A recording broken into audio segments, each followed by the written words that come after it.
No, you're good. Okay, today we are running an experiment. There was a study done, and it was mentioned in the New York Times that there's a list of 36 questions you can ask someone if you want to fall in love with them. Today's experiment is we're going to drink some love potion, like legitimately this is called love potion. Number 4. And we're going to answer some of these questions.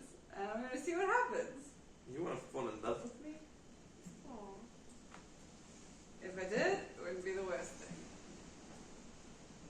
I don't know if that's the most complimentary thing. I think it's meant to be the best thing. Not the It worst thing. would be the best thing. I don't know if it counts for you. I don't know if it would make our lives more or less complicated, but let's cross that bridge when we get to it. Yay! Okay. First question. Pretty prosaic. Given the choice of anyone in the world, whom would you want as a dinner guest?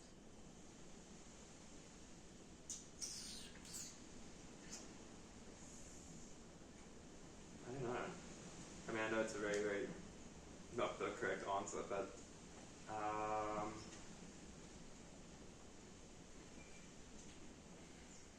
I think it would be someone in the, like, I wouldn't know the name of them, but it would be someone working in the field of, like, the branching over of consciousness, art, and, like, something with play.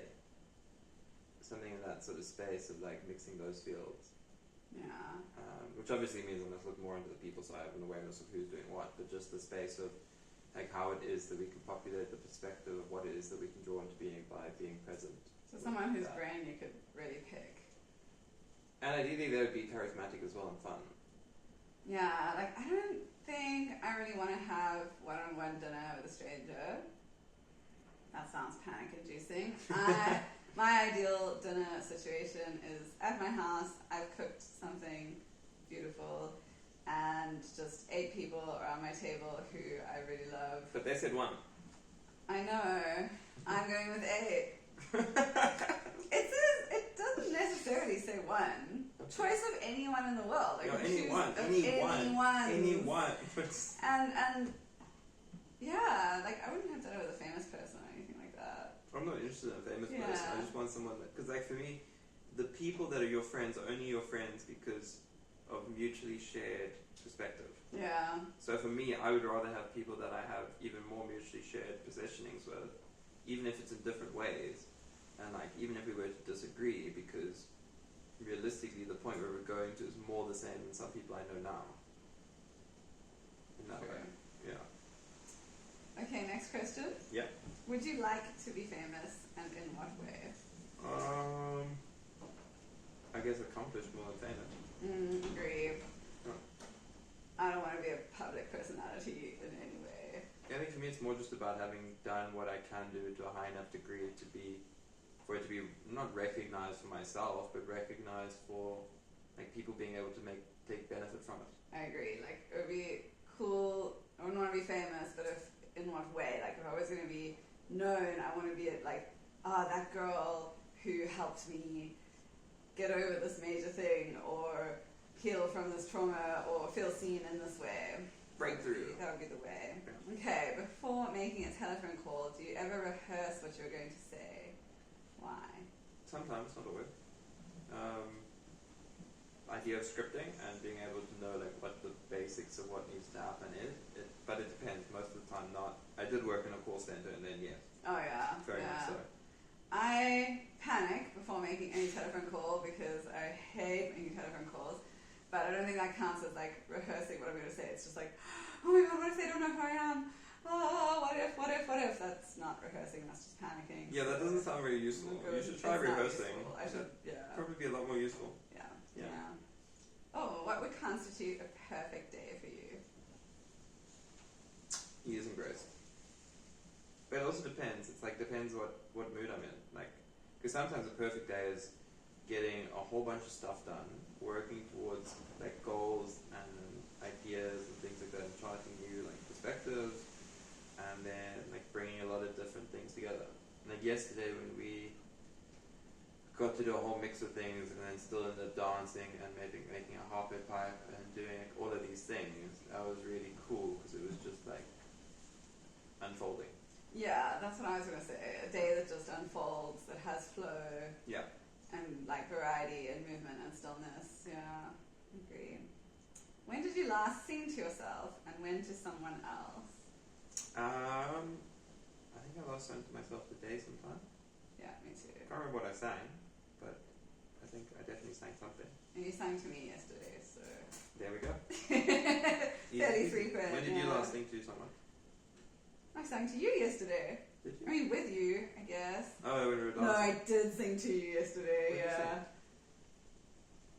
I want to dance with somebody. Oh. I vaguely recall that. Let's do it again.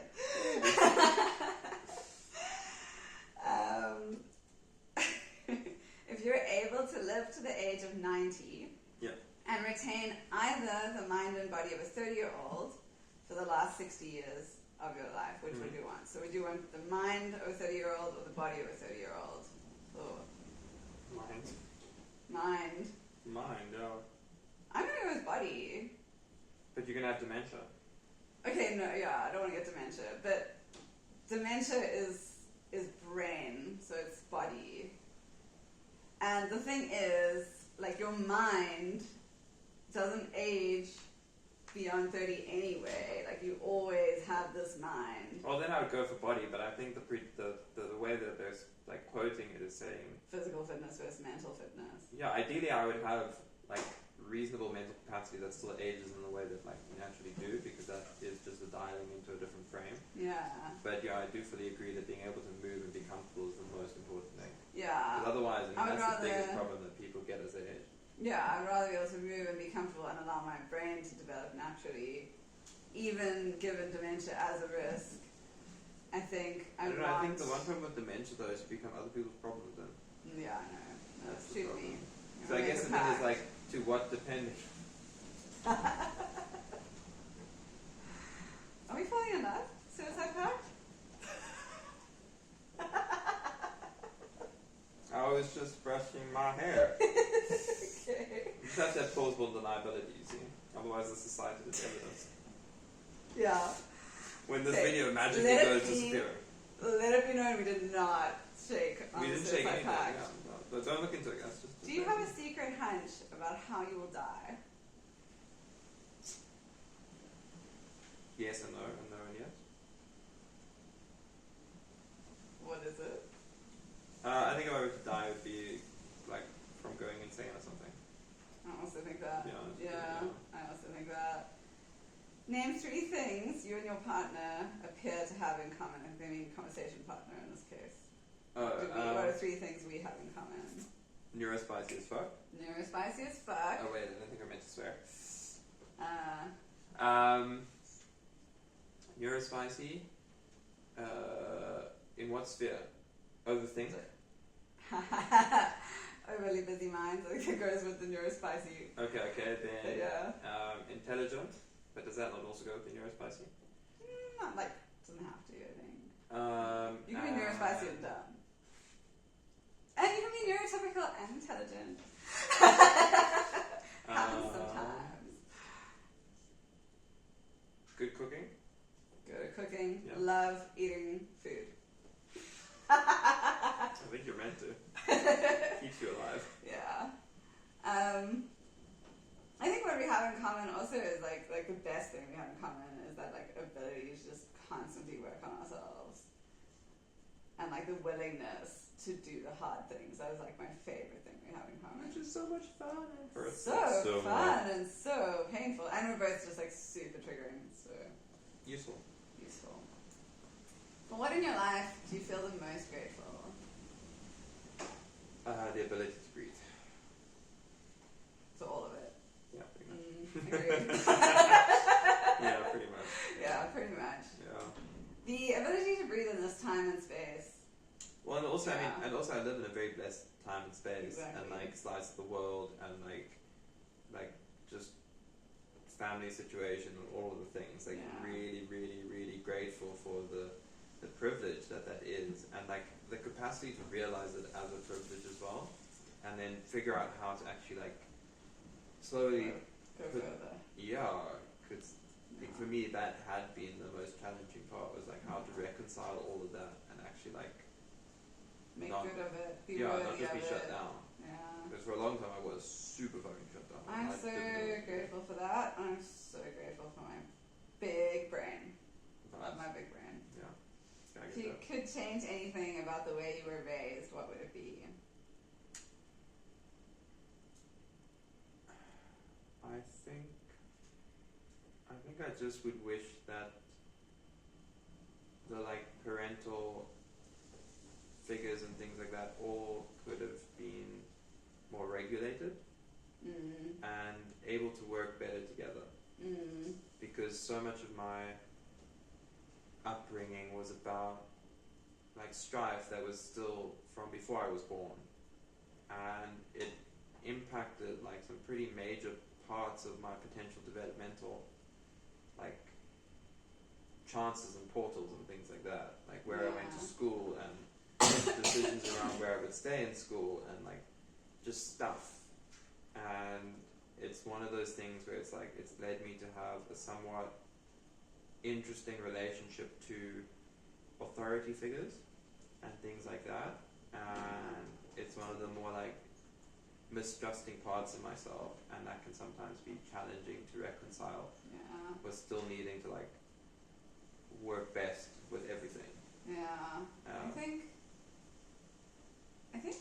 I'm gonna say like I was raised in a less gendered way. Not that like I'm particularly gender fluid or anything, but just like if I hadn't just been like, you're a girl, so you learn to cook and sew, and not to be in the workshop. Yeah. Like if because those would have been really useful skills. Yeah. But they were not taught to me simply because I'm a girl, Yeah. and not due to any lack of ability or anything or interest. Yeah, I think the problem with things like that then is that it also leads you to take that on board. So it's like you would have naturally found yourself initially looking for people that have those skills or can potentially provide in those ways because you were taught to have a deficiency in that. Exactly. Yeah. And that has deficiency. put me in sticky romantic situations a lot of the time. Yeah. Okay, so now we have to set a timer. I can't Take say 4, I don't know, Okay, cool. just listen to the question first. Okay. Take 4 minutes and tell your partner your life story in as much detail as possible. Hectic. Okay, so you have a little while to think about that while I set a timer. I'm not going to think about it. Okay, 1, 2, 3, go. So I was born to, into a divorced family. My dad then remarried. My mom was single. I grew up in Durban and Cape Town. You can't do that. Wait, you have to know. You know? I guess I do. I have an older brother, Darren. I have 2 younger half brothers, Tom and Matthew. My stepmother's name is Kulenis. There are 3 Geminis in my family: my mom, my older brother, and my younger brother, Tom.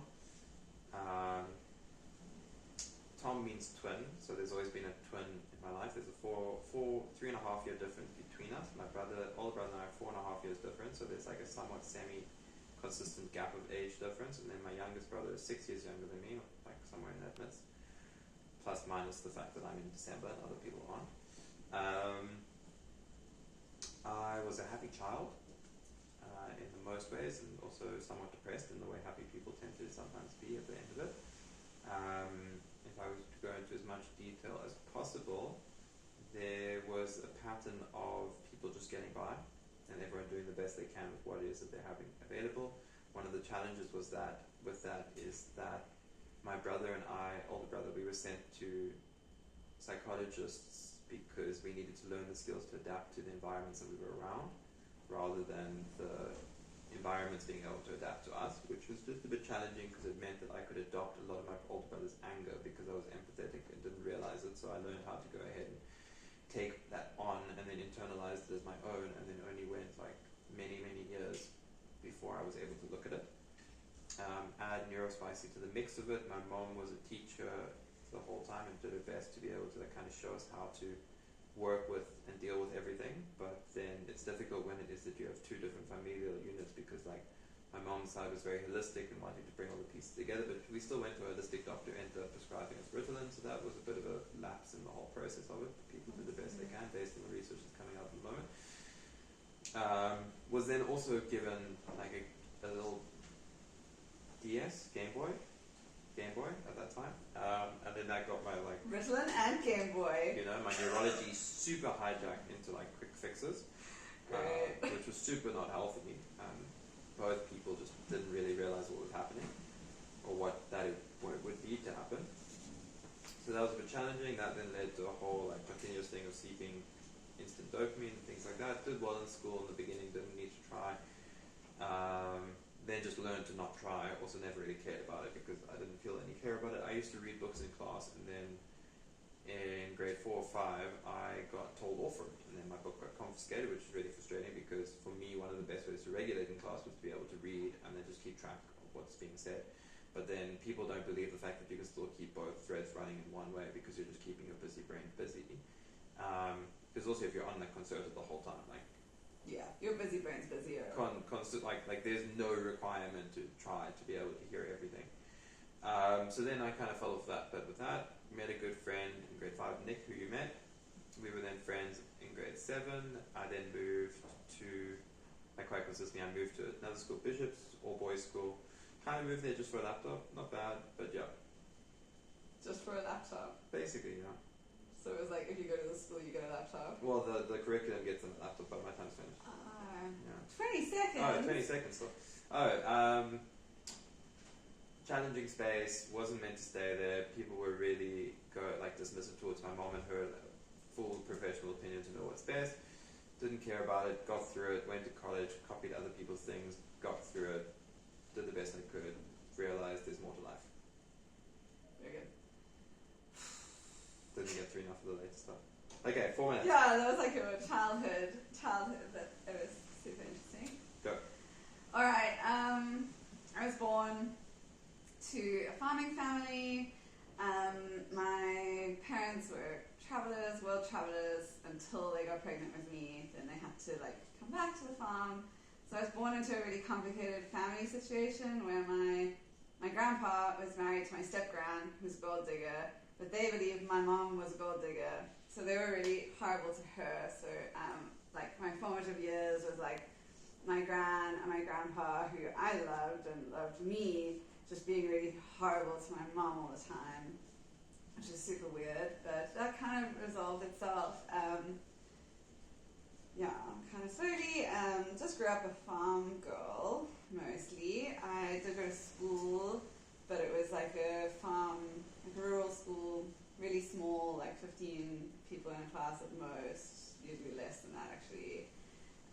Really nice teachers, but not very big on academics, or sport, which was great for me because I did not like sport, but I did like academics, and I actually was pretty smart, but didn't really realize that even until high school, because it just wasn't, the school was very, we just played a lot, and had really long breaks, and learned what we had to, so yeah, it was super weird. Pretty soon, I guess, by the time I was 4, my parents already wanted to travel again, so we traveled a lot. We used to do trips 3 months or 6 months or a year. So throughout my childhood, they would take me out of school. I would normally just carry on with the curriculum on my own, or with my mom, and we mostly lived on boats during those times. And yeah, it was really cool actually, but it did interfere with making friends in the normal way, because I'd be in school, out of school, in school, out of school. Also, my parents weren't very, it wasn't really important to them that I went to school every day. It was more important to them that I had other interests outside of school, which I'm so grateful for, and it was so good, but again interfered with the friend making thing. But I did have friends. When I was 11, my parents took me out of school for a year, and that was very difficult, because it's just that age where you really need your same age friends. You need young need a peer group, and like I was approaching puberty, and yeah, it was just really hard to live on a boat with my parents for a year that year. Any other year, I would have probably been fine. But yeah, I did it. Missed like that whole year of school, so grade 6 going into grade 7. Came back to school sort of halfway through grade 7. Most of my, like, I didn't know anyone anymore at school, and had then like a really different like lifestyle. Like I'd lived on a boat. I'd had friends, but they were like living on other boats, and we weren't all the same age, and we didn't like we were never forced to be together. It was just like very free flow, and I hung out with adults a lot, and I didn't hang out by myself a lot. I was really independent, really like happy in my own company. I just loved animals, and yeah, so I went back to school and got bullied quite badly. I was really different by that point. So obviously I was quite neurodiverse, but I never went to a psychologist. I never got diagnosed. Oh wow, that's hard. I only got to 12. You got to like 15. Maybe I skipped quickly to 18. Yeah, true. Yeah, you got to 18. Okay, interesting. Okay, wait, did you tell them quarter 2 or 4? 4. Okay, cool. I can't find the document. There it is. Okay. We will link these for you to try as well. We're not getting through all of them. We're going to get through half. Okay. We're on number 12. If you could wake up tomorrow having gained any one quality or ability, what would it be? Ability to gain things more quickly. To learn quicker. I want to say like... And to remain focused. Yeah. I got to refer to that, right? How about we try that tomorrow and see? Okay, Tom. We can try it. I think I'd like to be able to talk Xhosa like really well as a native. That would be like a great thing to wake up and be able to do. If a crystal ball could tell you the truth about yourself, your life, the future, or anything else, what would you want to know?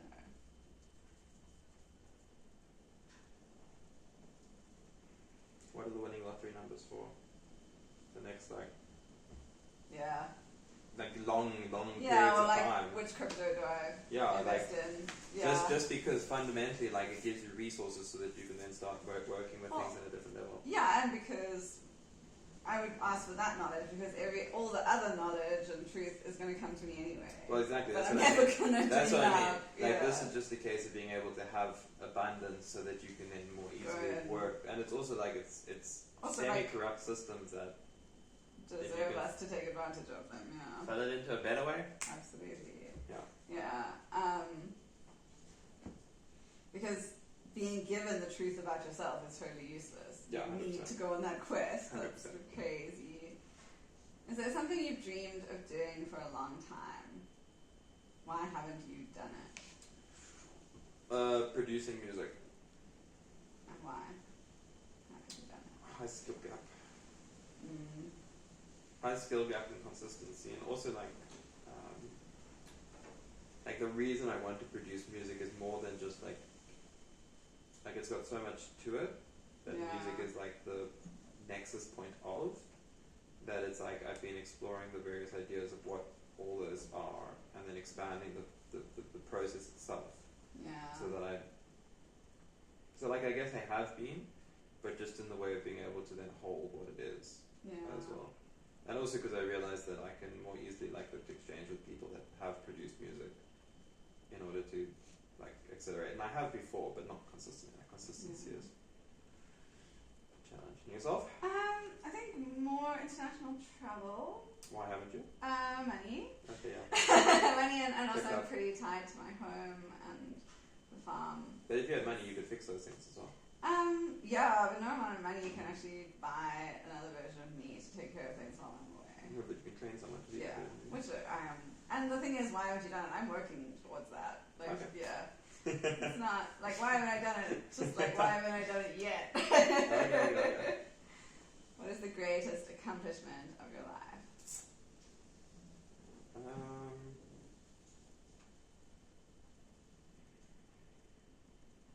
don't know, what comes to mind is there was someone that I sailed with just after, in my gap year, just after school, and it was a tall ship with a whole bunch of people on it, so there were like lots of different people all from all over the world. We were on the ship for like 3 months, 2.5 months or so, and one of the people there, he had a really similar sort of like, he was a few years older than me, about 16 to 20 odd years older than me at that time, and he had kids as well. Well, he had kids, I don't have kids, obviously, but he had like a similar sort of situation station to what mine had been, but he was the one, obviously, like he was the father, but him and his wife, ex-wife at that point, had chosen to stay together for the kids. My situation was like the opposite. So you got another view of the same situation. I got another view of the same situation and how eventually they'd come to separate and part, and how it was so much better for them and their relationship. And it kind of just had me realize, like, oh, like just because things weren't easy doesn't mean they didn't happen the right way. And there's like two parts to it, because like for me, my own peace landed on that ship and in that experience. So cool. Not even next to him, but like just in the rigging of peace one day. But I guess the part that I'm most accomplished with is having been able to serve that peace for someone else. Because it's like things like that where you get to give someone else the, like, because until people see what their peace is, there's no peace. Yeah. But as soon as you can see it living through someone else, there's a different type of peace. I think the greatest accomplishment of my life, like my life is made up of a lot of tiny accomplishments, or like tiny, but like relatively small, like, but, and I mean there have been some things that I suppose people would say are great accomplishments, but for me it's peace within small accomplishments. It's just the greatest accomplishment I've done is to choose and prioritize peace. So to show up, in other words. Show up, be present. Yeah. It's an accomplishment. And to choose life. Maybe that's my greatest accomplishment. Well done. Choosing Well done. to live. What do you value most in a friendship?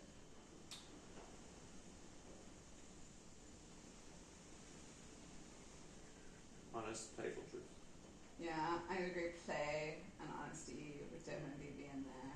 Because I think it's the three of them together. Yeah. Because your play Honesty needs to be is honest and it needs to be truthful. Yeah. And it needs to be playful. Like. Yeah. Authenticity, Yeah. play, honesty. And I guess like the resonance of it, like it needs to be more enjoyable than not. Yeah. Like, you know, you need to rub the right way, not the wrong way. Yeah, net value. Yeah. And like the right amount of friction. I wonder where I might have learned some of that from. Oh, not me. Definitely not. What is your most treasured memory? Treasured in what way? There are a few. So I mean, it depends what lens you put it through. Yeah. Like there's one memory I have.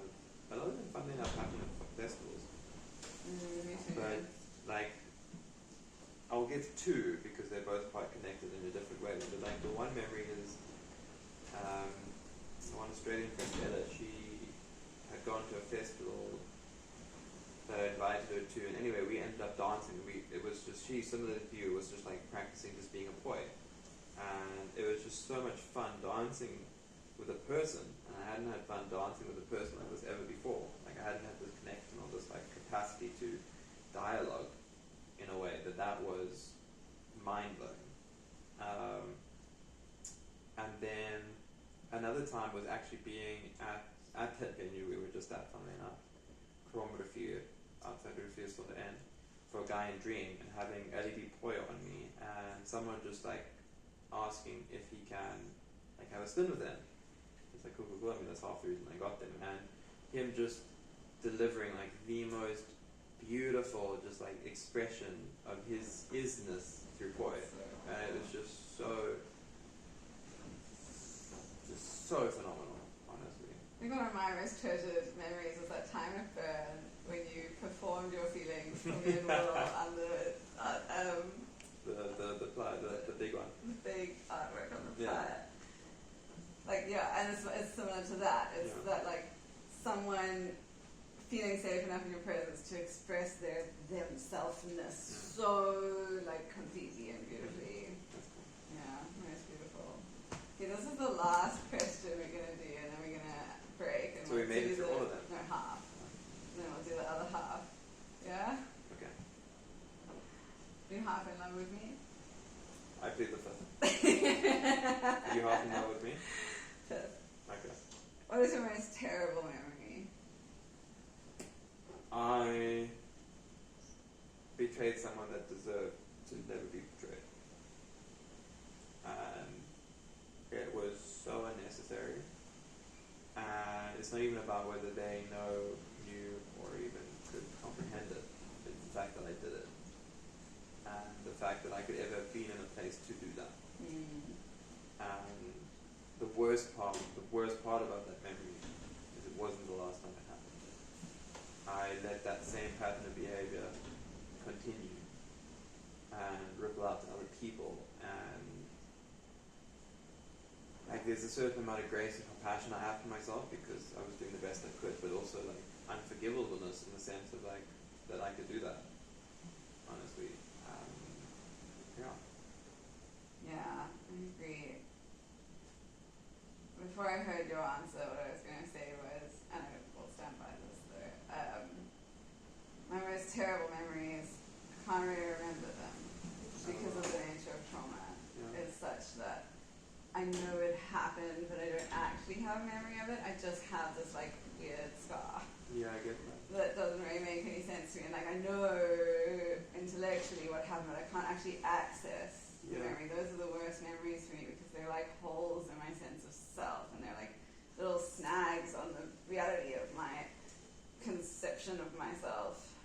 But in much the same way, betrayal of someone else, like the mistakes I've made or I've hurt others, snag in the same way. But well, that's in a different way. No, but like for me it brings up that thing I said earlier where it's like if we don't acknowledge the traumas of our childhood, just the ruptures, We'll replay them. We'll replay them, and I think that's what those are. Is we like it's difficult to acknowledge that which happened as bad enough because it's easy to say, but it was so good, relatively. But that's not how consciousness works. It's easy to say I survived it. So it's a case if you go and find another one, you manufacture another one that you can be in the situation of, so you can like look at it and actually value it, validate it. Because for me, I have ones that happen later that are frankly more terrible, but it's also like it's parts where I betrayed myself to such a degree that I allowed myself to be in that situation. Yeah. And I could have gotten out of that situation before that. Exactly. You know? So there's still a sense of guilt and self-blame in that. Yeah. So that's all we have time for. That's all we have time for. Let's go dance and eat sushi. Oh, that sounds fun.